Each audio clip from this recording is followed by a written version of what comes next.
Hey, Redcon Raider here, and welcome back to Xenonauts 2, as once again, squad swapped out. And I think we've got the last of our privates fitted here, except for maybe Amartya. So let's see if we can get these fine folks trained up and or, possibly killed. Though I will say, I'm actually astonished no one's died yet. I want to say the game feels a little easier than it used to be. But at the same time, we've had some pretty close calls. And of course, we've mostly just been fighting humans thus far. We've only actually fought aliens, I think, once. And even then, it was only sectons.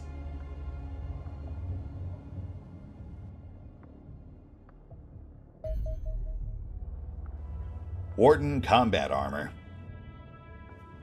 Warden Armor represents one of the most straightforward ways we can use our recovered alien alloys, modifying our existing Defender armor to increase protection and reduce weight. The updated design employs an interlocking arrangement of hard metal plates across the torso and shoulders.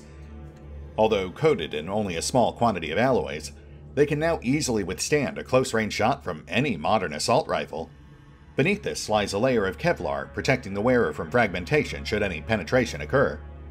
Such protection would be impossible without extraterrestrial materials, as the plates of hardened steel or ceramic generally used in body armor would need to be so thick that the wearer would struggle to move under the weight.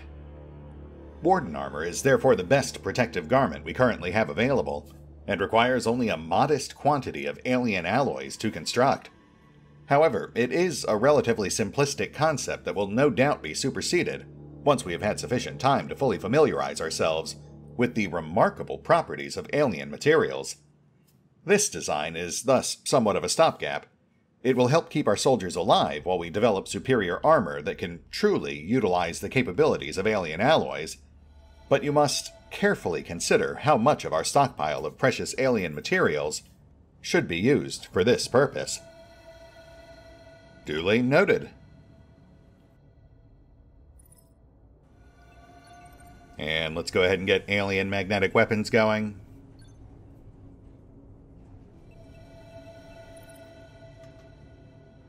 Oh, 6 per.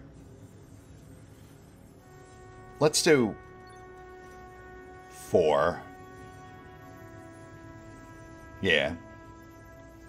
We'll get 4 going for now, and then those will go to our highest ranking soldiers. I think the highest we've got right now is Master Sergeant. So these will start going out to characters who hit Lieutenant or higher. Oh. UFO detected over Canada. Probe or scout? Let's find out. Scout, yes. Alright, let's just gun this thing down. Interception successful, and tactical mission, Crash Site 1. This crashed UFO is likely to contain valuable alien technology and resources. Deploying a combat team to eliminate any surviving extraterrestrials at the crash site will allow recovery to begin. Lovely. Or we could sell salvage rights for 100,000. Which is interesting, but also no. Alright, Raiders. To those who are about to die. Unless it's just sectons again, and in that case we're probably fine.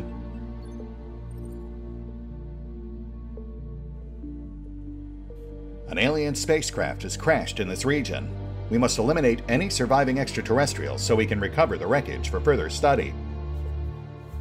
Eliminate all hostile units, or clear UFO and hold for 3 turns. Okay.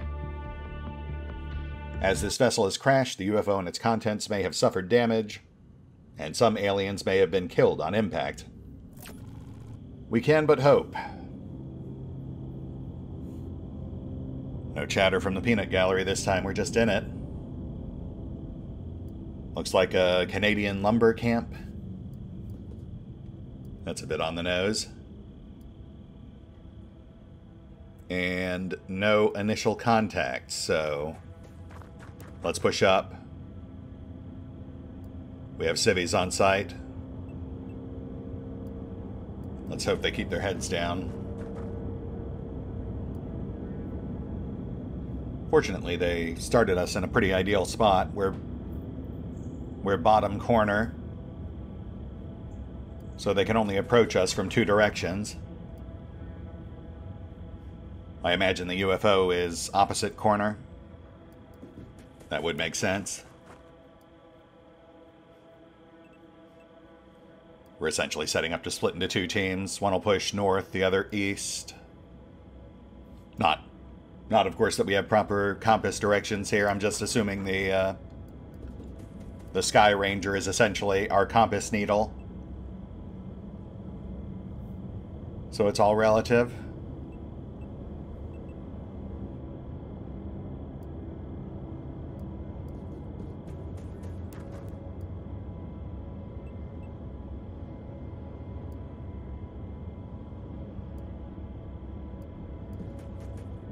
Civvy 2.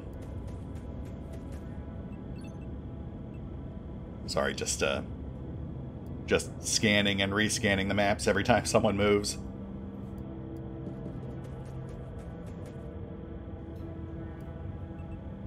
All right, let's see what they got.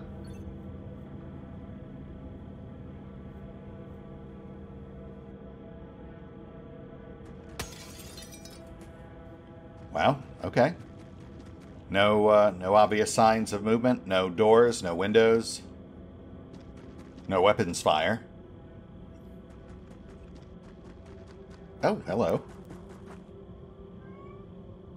We have an armed civvy, who I'm guessing is beelining straight towards the nearest threat. Alright, we'll back him up. I mean, we'll try to keep him alive, but we all saw what happened with Jenkins.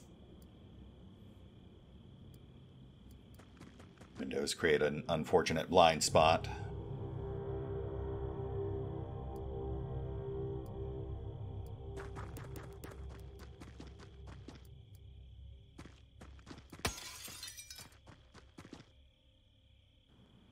We need to check the side.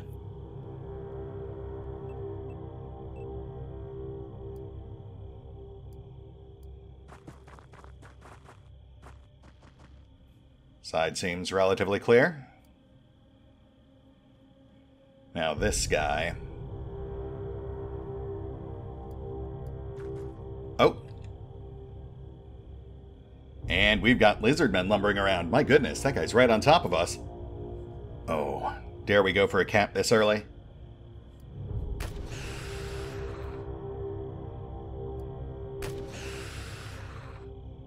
Yes, okay, that might actually put him within range. Let's go for it.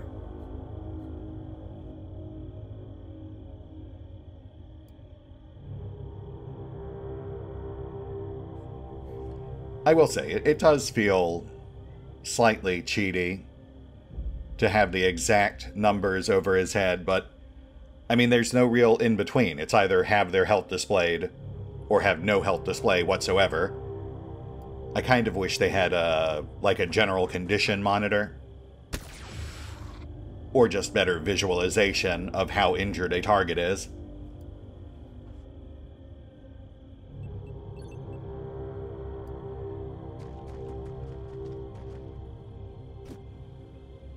And target down. Civilian soldier. All lumber, no jack. But yeah, I wouldn't mind if they had some sort of in-between setting, like, you know, when we had that guy on the ropes, if it just said he was in critical condition, or heavily wounded. That would more clearly indicate to me that it was a good time to go for a cap or a kill, without knowing the exact numbers involved. A big problem with the default setting is that, although it is very much classic XCOM, you can have a target on the brink of death, you know, riddled with bullet holes, covered in blood, literally on fire. And if you don't have that health display turned on, it looks just like a perfectly healthy, full-strength unit. There's already a bunch of stuff to keep track of without also having to try to memorize how much you've hit each target on the field. Stunned civilian soldier with an alien magnetic rifle. I wonder if we can actually use those once we research magnetic weapon tech. I'm gonna guess no, because it feels like we'd have way too easy a source of them. As per the classic XCOM formula, I imagine they'd want us to really work for those sorts of upgrades, as opposed to just picking them up off the ground. Though it would be nice if we could at least break them down for parts or something. I noticed they were marked as junk when I was selling stuff earlier. And the implication that they just have no use whatsoever aside from selling is kind of a bummer. I don't know. I mean, it's a weird situation with Xenonauts 2, you know, because obviously it's primarily built as an homage to the classic XCOM, just with better graphics, slightly more streamlined mechanics, etc., etc. But at the same time, I've also been spoiled by a lot of more modern, intricately assembled turn-based tactical titles. You know, ones with a lot more granular mechanics, more interactivity with your environments or the characters who populate it, more intricate salvage systems, etc. Though I will say, there's certainly a lot that the classic mechanics also bring to the table. It is a rarity for me to play a tactical game these days that invokes quite this degree of tenseness.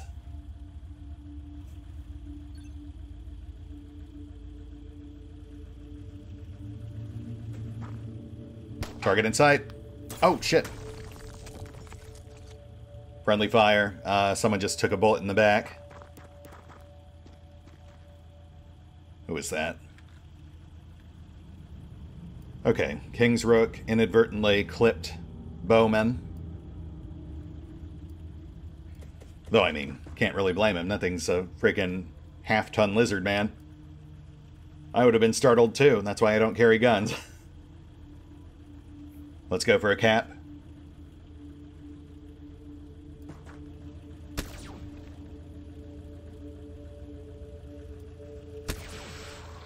Nice. Now whittle it down. We just need it within that 20-point range.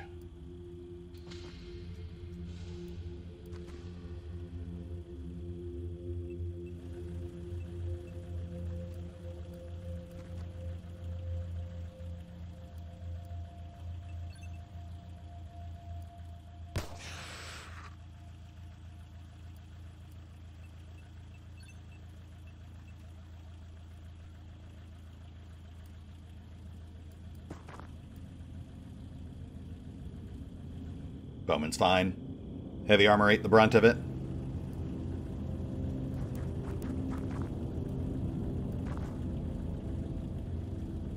Please don't kill him.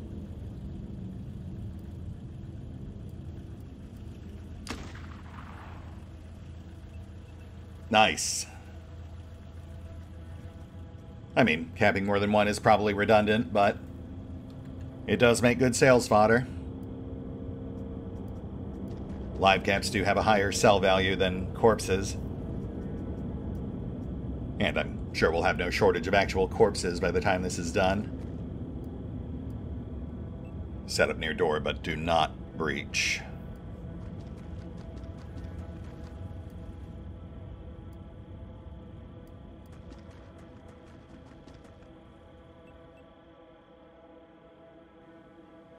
Book's just watching our flank.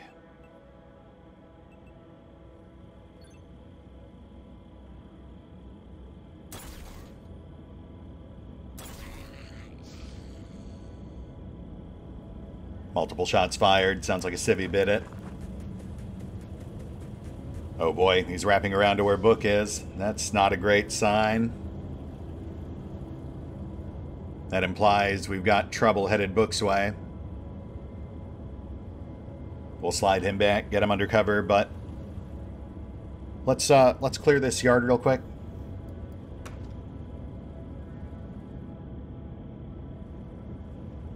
Yeah, looks pretty clear.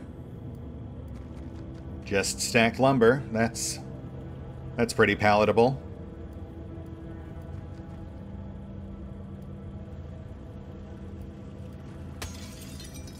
All right, so let's regroup. Start sweeping east.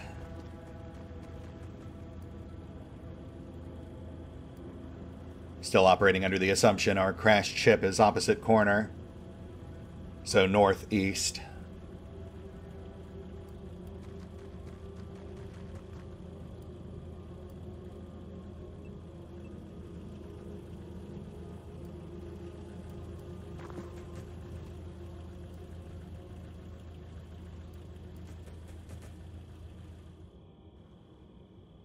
Okay, area looks relatively clear.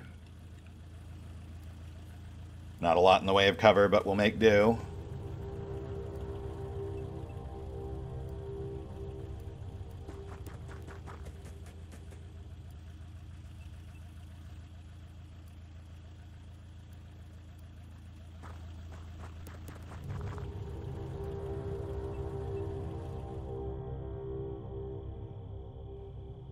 All right, Book, let's pull you back here.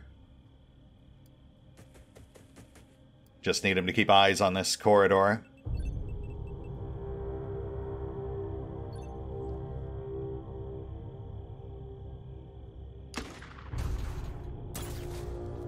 Okay. Target straight east from Book Thief.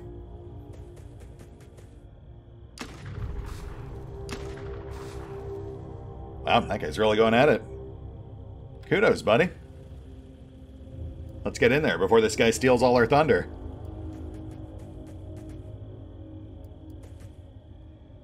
There we go. 2 more civilians in sight. 1 armored, 1 non.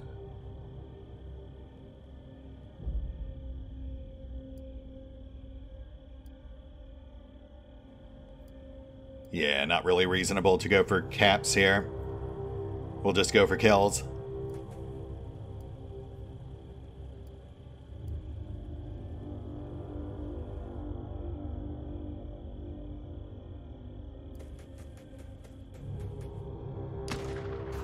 Ah.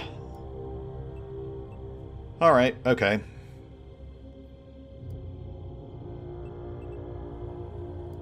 Civvy's eating a shot. The rest are going into our squad.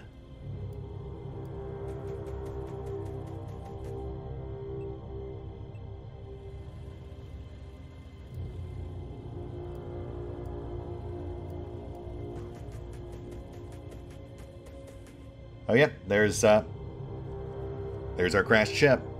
Opposite corner. We briefly had a glimpse at the corpse pile inside.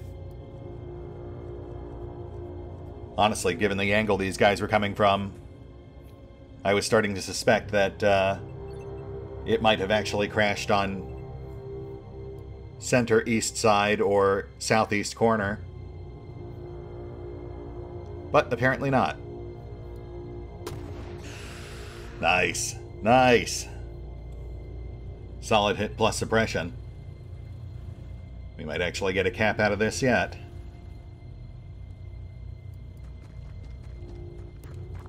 Though our Canadian friend with a shotgun there is still definitely going down. That soldier's gonna mulch him.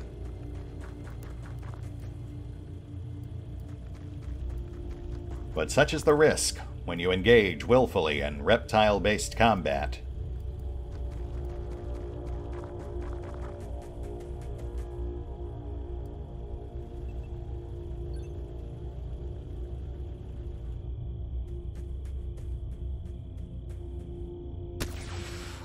Oh, okay. Yeah, and down he goes. Sorry, bud. Also, civilians regenerate. That was 25 health.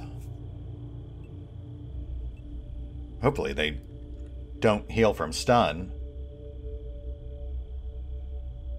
Otherwise, we have a significant problem because we've got 2 unconscious ones behind us. I'm going to assume they're not that cruel, but I guess we'll find out. Full-on sniper shot will kill the unarmored. Armored is at an awkward angle. It was good to see that stun guns can apparently reflex fire. That is very good to know. We'll leverage that in the future.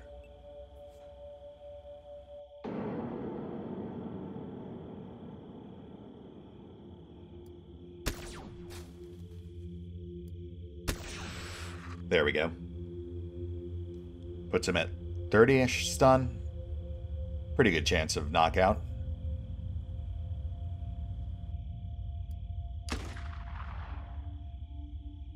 Yes. Nice. And flash.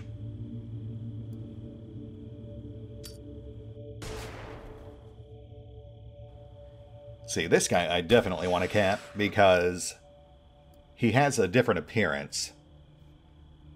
I'm not sure if that actually equates to a different research project, but there's only one way to find out.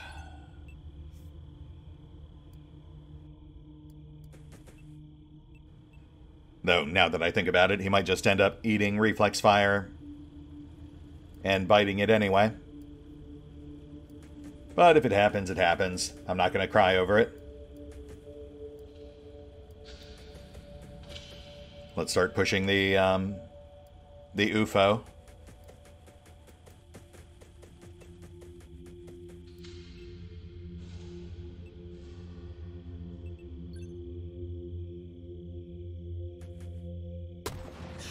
Oh, yeah, he... Oh! Nicely spotted rook. So now we know we've got at least one hunkered down inside the craft. Let's start converging. They have now made it clear that they are not just going to stay put. We'll clear the craft, then leave a skeleton crew holding it, while like 6 or 7 of our guys sweep the rest of the map. That way we'll either win once we find the last of them, or 3 turns after we take this scout ship. Essentially a timer that works in our favor for once.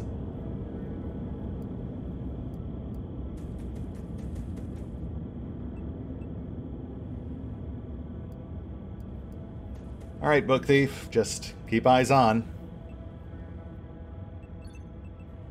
Everyone else, gird thine loins. Prepare for mortal combat.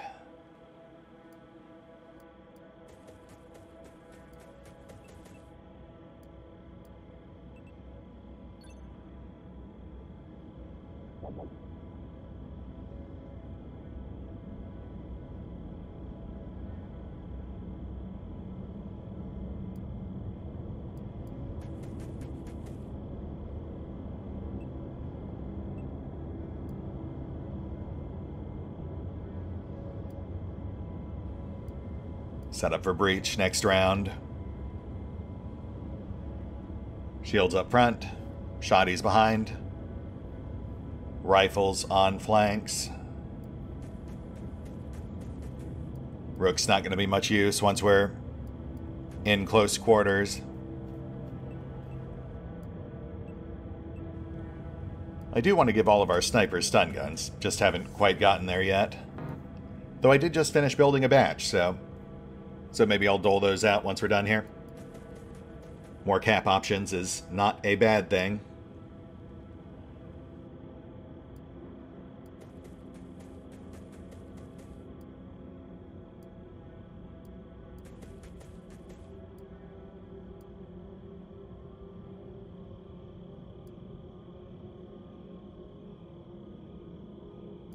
No, hold here.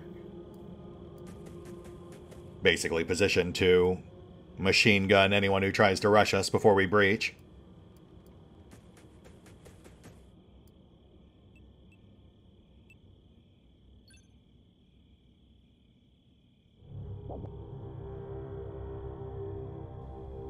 What was that? Alright, we're good. Breach. Ooh. And we've got a Grell. Plus 2 civilians. 1 warrior, 1 non. Plus a lot of delicate equipment I'd really rather not destroy that does, unfortunately, limit our use of explosives.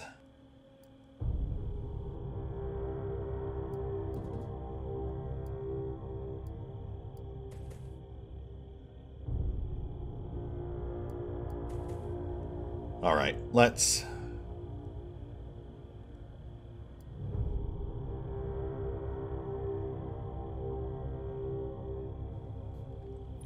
I think priority has to be taking that Grell.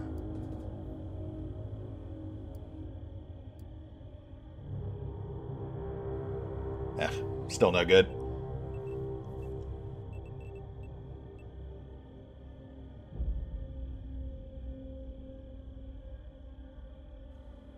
Fire in the hole.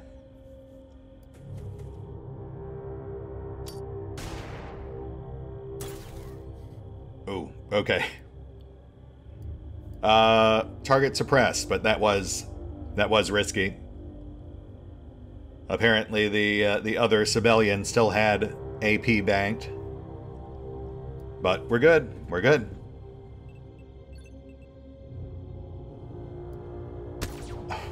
Funny. That was a terrible time to miss. Alright, we're just gonna have to kill this guy.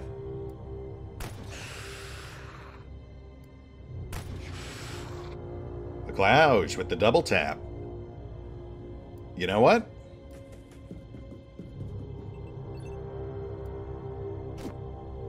Target capped.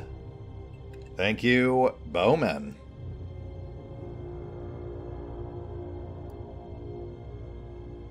Now the other one.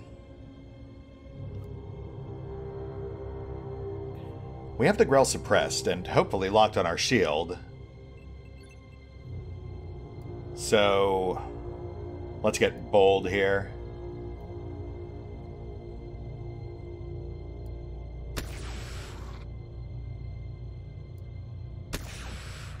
Nice.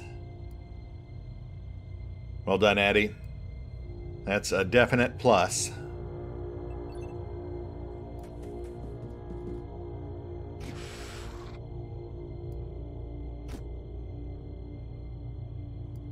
Target down.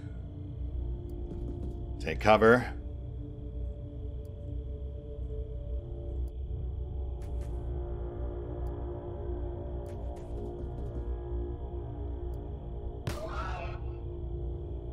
Oof, look at that armor. My goodness. I might very much regret this. I don't actually know what this thing can do. I'm assuming some sort of psychic power.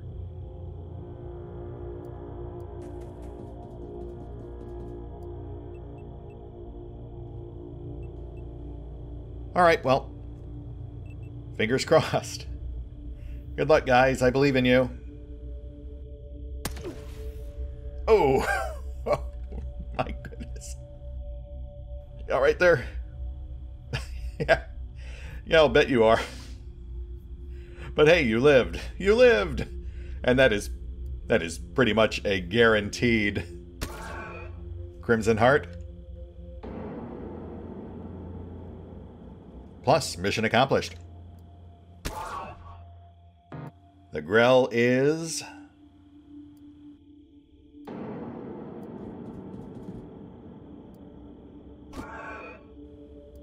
Oh, come on. Yes. The Grell is ours, as is the UFO. Fantastic work, Raiders. With apologies to Served Cold. I believe all of his ribs are shattered. But hey, now we know that Grell shoot Concentrated Psychic Blast. We're learning. And no one died. Except for Beardy McBeardface. Rest in peace, buddy. Yep, Crimson Heart. Plus, Award for Bravery. Oh, nice. That just goes to anyone who does a UFO crash site mission. I'll have to remember that. We'll have to cycle our guys out until pretty much everyone's got that. So yeah, 6 captures and 5 new corpses. 2 injuries, 1 minor on Arrow, 1 major on Served. A boatload of medals all around. Yeah, not bad at all. Kinda sucks Served is out for 21 days, but at least he's got some serious gains to show for it. We'll drop this stuff off, then I think we're at a good place to call it. 2 new interrogations, 1 new autopsy, very nice. We'll get those going once we're done with our current project. Resource: Elenium. Elenium is a yellow crystalline material that sits at the heart of most recovered alien devices. It seems to act like a futuristic battery, storing power at astonishing levels of energy density. A small sample of Elenium holds more energy than hundreds of liters of fuel oil at a fraction of the weight. Yet, Elenium is also incredibly stable. It emits no heat nor harmful radiation, and though brittle, it releases no energy when fractured. Indeed, the gentle glow that emanates from its surface is the only hint at the vast power locked within. Such a substance could be transformative for human technology. Indeed, many previously far-fetched ideas, for example handheld laser weapons, already seem rather more feasible. However, copious amounts of Elenium would be required to make them a reality, and manufacturing it lies well beyond our capabilities. Instead, you must liberate what we need from our fallen foes. And UFO Scout. The Scout is a small UFO that measures approximately 20 meters from nose to tail, and carries only a handful of crew. Though highly advanced, it remains easy prey for our Angel interceptors. The first reason for this is poor maneuverability. The rear thruster array is an extremely efficient ion drive, a form of propulsion that excels when traversing the vacuum of space, but lacks the raw thrust required to change direction quickly in atmosphere. The second is survivability. While the hardened skin of the vessel is impressively tough, it is less than a millimeter thick, nowhere near enough to withstand modern munitions.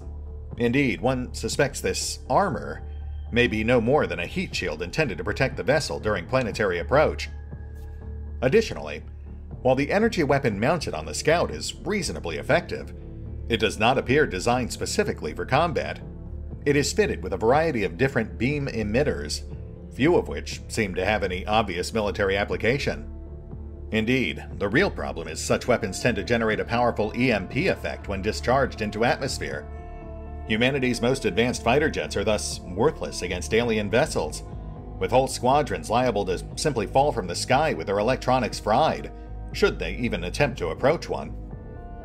One therefore suspects the Scout is primarily a scientific vessel, designed under the assumption that human aircraft pose little threat, a miscalculation, given the primitive vacuum tube avionics in our interceptors are not susceptible to EMP. Interesting.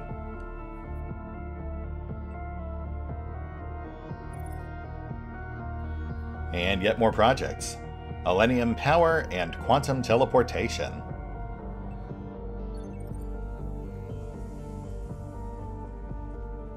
Right, yeah, so all pretty self-explanatory. New generators, better source of funding.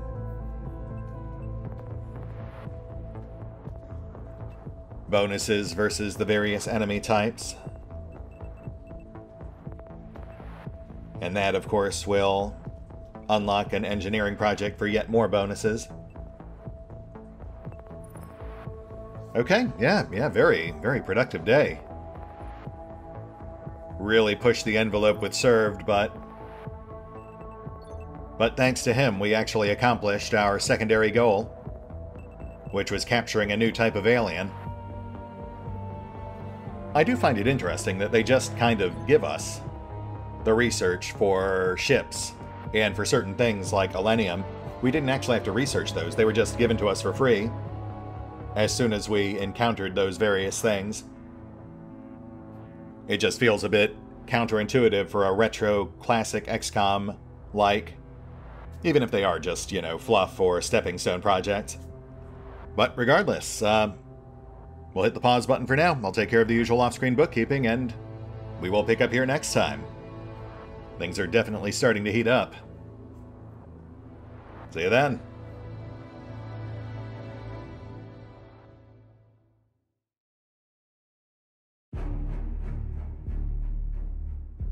Oh, and special thanks to the Raiders, the fine folks who help make these videos possible, including but not limited to Revenant, Eloise, Croaking LOR, Dragon Matrix 7, Dracket, Theory V23, Egon Alter, Excelsior, Gottlieb, James Tremay, Kazorm, Mark Giemza, Nathan Welch Jr., Overlord Ferrum, Random Passerby, Robbie B., Thomas Pietkowski, Trip Hop and Skip, and Valenrook.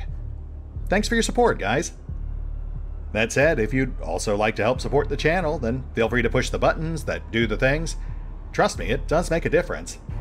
Or you could even check out the PayPal, the Patreon, the Nexus GG, or the YouTube memberships. Links are in the description.